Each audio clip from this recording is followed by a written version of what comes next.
Ce film m'aura fait presque apprécier Benjamin Laverne que j'avais détesté dans le film Le sens de la fête, que je croyais similaire, et pas du tout. Je vais pas faire long, hein, vous inquiétez pas. Il y a environ un mois, Sonia m'a dit... J'ai besoin d'une pause. C'est censé durer combien de temps, une pause? Je me suis promis de ne pas contacter Sonia. Et puis aujourd'hui, j'ai craqué. Ça fait 1h11 qu'elle a lu mon message et qu'elle a toujours pas répondu. Pour ne rien arranger, je suis coincé à un repas familial où la conversation tourne actuellement autour... Fais du chauffage au sol. Oh, dis donc. Ça a l'air intéressant. Ah bah oui, c'est intéressant. Et toi, Adrien, tu en penses quoi? Vous me demandez ce que je pense du chauffage au sol alors que j'ai envoyé un message à 17h24 et que j'ai toujours pas de réponse? Foutez-moi la paix, merde. J'adorerais pouvoir répondre à un truc comme ça. Salut tout le monde, aujourd'hui on va parler du film Le Discours. C'est un film qui a été réalisé par Laurent Tirard, qui a co-réalisé et co-écrit avec Grégoire Vigneron les films du Retour du héros de Molière ou encore Un homme à la hauteur. Pour ce qui est du synopsis, je vais vous le lire parce que je pourrais pas mieux l'écrire et le raconter que ce synopsis-là. Adrien est coincé à un dîner de famille où papa ressort la même anecdote que d'habitude, maman resserre l'énième même gigot et sa sœur écoute son futur mari comme s'il était Einstein. Alors il attend. Il attend que Sonia réponde à son SMS et mette fin à la pause qu'elle lui fait subir depuis un mois. Mais elle ne répond pas. Et pour couronner le tout, voilà que Ludo, son futur beau-frère, lui demande de faire un discours au mariage. L'angoisse d'Adrien vire à la panique. C'est un film qui va pas être accessible à tout le monde et qui pourtant se veut accessible à tout le monde. Je m'explique. C'est un film très philosophique. C'est un peu une sorte de psychanalyse d'un mec qui subit une pression sociale immense. C'est la vie d'un mec banal auquel on peut tous s'identifier. Il est, comme ils le disent dans le film, le responsable officiel du plus beau cadeau de la soirée de mariage, un discours. Et le film va aborder ça avec un cynisme excellent et jouissif, par une mise en scène qui est très originale. Vous allez voir, c'est un film qui est vraiment très décousu. C'est un film qui va partir dans tous les sens, qui va avoir des ramifications de partout. Déjà, l'introduction, c'est un petit peu what the fuck. Ça va commencer avec une présentation comme un discours. On va avoir Benjamin Laverne qui va arriver devant l'écran, à l'écran, avec son micro, il va dire « Bonjour, voici le film qui est réalisé par gna gna gna, avec en acteur gna gna gna de la comédie française, gna gna gna. Bonne séance à tous. » Et là, ça commence. Déjà là, c'est novateur. On n'a jamais vu ça au cinéma et je trouve ça vraiment jouissif. Au début, j'ai vraiment cru que c'était une pièce de théâtre et en fait, non. C'est un film qui a été adapté d'un roman et je crois qu'il y a aussi eu une pièce de théâtre si mes sources sont bonnes. Le film va constamment briser le quatrième mur. On va raconter les choses d'une façon assez rigolote. Ça m'a vaguement fait penser au tout début du film quand on voit le rappeur ou je ne sais quelle star qui s'est donné une dose d'héroïne pour mourir. Et on commence l'histoire avec la mort de quelqu'un de connu.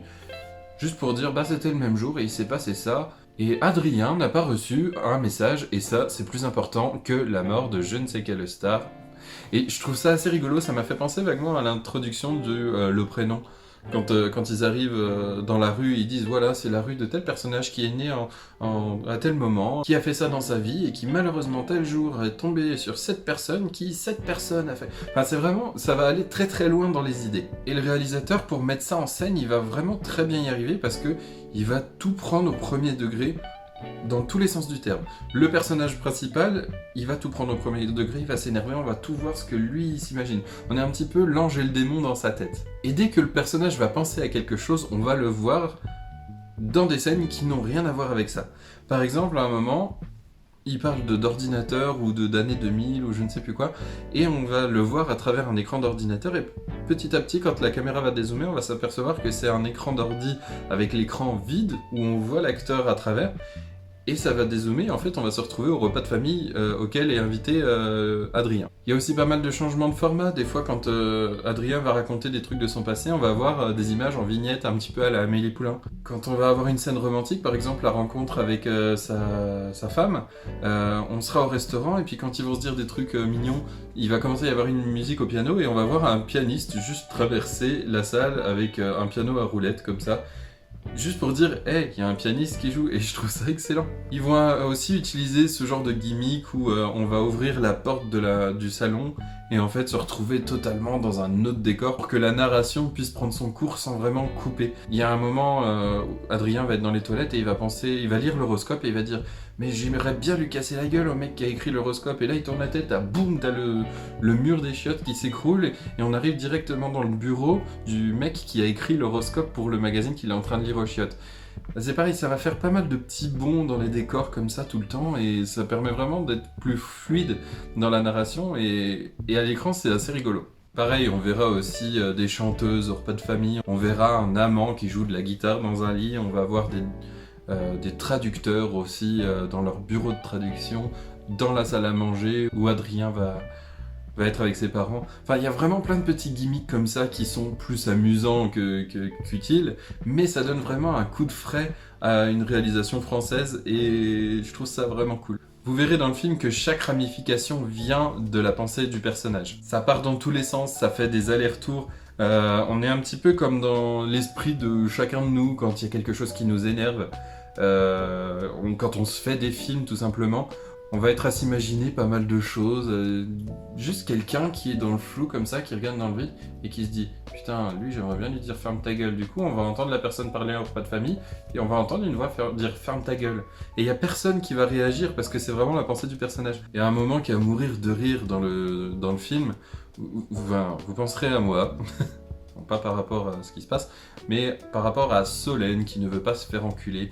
Il va partir dans un délire où, à partir de quel moment, quand ta copine veut pas se faire sodomiser, tu vas mettre un vœu dans un arbre à vœux.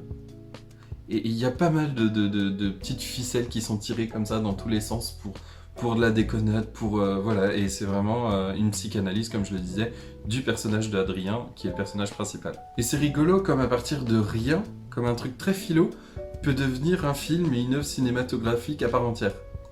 Parce que là, moi je trouve que ça a presque inventé un nouveau genre. C'est de la comédie, mais en même temps c'est très recherché.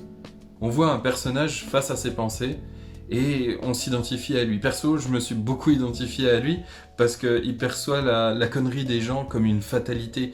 Il va repérer plein de détails qui l'énervent énormément et on va lister tous les petits trucs de la vie qui le rendent aigri. Par exemple, la chenille au mariage, les encyclopédies. On va lui offrir des encyclopédies à son anniversaire, à Noël, pour tout, et lui il n'aime pas les encyclopédies, il trouve ça débile, mais il le dit à personne parce qu'il est gentil, mais il trouve ça con, mais énormément con. Il va y avoir des trucs qui vont le saouler, le bruit de la fourchette dans l'assiette, faire du bruit en buvant du café, aller aux urgences pour rien, les discussions reloues au repas, et on va même pas avoir que son point de vue, on va aussi avoir les points de vue des autres personnages. C'est aussi des détails qui vont engendrer l'histoire principale du film, qui est la descente aux enfers d'un couple et de tous les à côté que ça va engendrer. Le côté discours va mettre en parallèle pas mal de choses par rapport à la vie, parce que la vie c'est un petit peu comme un discours, il la compare au discours, c'est quelque chose qu'il faut pas trop gérer, mais il faut pas faire de la merde non plus, il faut pas faire de boulettes, il faut pas plomber l'ambiance, et on va vraiment à chaque fois juxtaposer toutes ces choses pour te faire comprendre ce que le personnage pense. J'aurais pas vraiment de points négatifs à citer sur ce film, parce que c'est quelque chose de nouveau qu'on voit au cinéma, et moi un film aussi psychologique, aussi poussé dans tous ses retranchements de pensée, j'ai jamais vu ça, je crois. Enfin si, peut-être avec The Voices, avec Ryan Reynolds, mais c'est pas abordé de la même manière, c'est pas aussi cynique. The Voices, c'est un film où on suit un tueur en série qui, par le biais de son chien et son chat qui parlent, entend l'ange et le démon. Mais là, c'est pas pareil, c'est vraiment...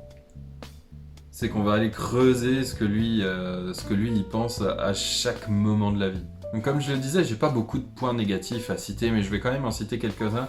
C'est que le film se démarque pas réellement, à part par son scénario. La mise en scène, je la trouve pas spécialement originale. Enfin, la mise en scène. Le film n'a pas de cachet particulier. On va pas avoir un grain, on va pas avoir une tonalité, avoir une couleur prédominante qui va faire en sorte que ça se démarque. La musique, elle est pareille, elle est très sobre, très banale pour un film. Il n'y a pas de lumière particulière, il n'y a pas de manière de filmer assez particulière. Le film, au premier abord, fait assez froid. Même si les acteurs dedans vont se donner à fond, l'apparence fait très bobo. Pour autant, le film est très réussi, les personnages, Pour autant, le film est très réussi, les acteurs s'en sortent, mais à merveille. Ils nous embarquent dans des histoires à la mort moelle-neu, juste pour rien dire, et c'est vraiment excellent. On voit vraiment qu'ils prennent leur pied, qu'il y a une alchimie entre eux. Les acteurs ont été très très bien choisis, et ça a fait en sorte que j'ai beaucoup apprécié le film, et que j'ai beaucoup ri devant ça, parce que c'est quand même assez marrant.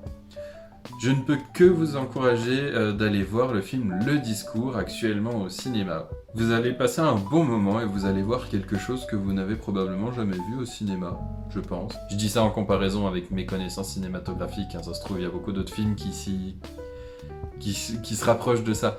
Mais moi je trouve ça très novateur et ça fait du bien de voir un nouveau souffle sur le cinéma de la comédie française basique. Comme d'habitude, j'espère que vous avez apprécié la vidéo. Pour m'encourager, n'hésitez pas à mettre un petit pouce en l'air, à partager la vidéo, à commenter aussi si vous avez vu le film. J'ai vraiment hâte d'avoir vos avis. Merci de m'avoir écouté. Je vous dis à très bientôt pour une prochaine critique. Tchuss! Je crois que ça ferait très très plaisir à ta sœur si tu faisais un petit discours le jour de la cérémonie. Oh putain, je l'avais pas vu venir celle-là. Pourtant, ça fait 3 mois que je me prépare au cauchemar de ce mariage. L'église, le vin d'honneur et surtout, la chenille. C'est une machine à broyer les orgueils. Si ça se trouve, c'est la meilleure chose qui puisse t'arriver, ce discours. Pardon, mais c'est vraiment pas marre de l'image qu'on a de toi dans cette famille. Tu veux pas arrêter de faire du bruit? C'est super désagréable en fait.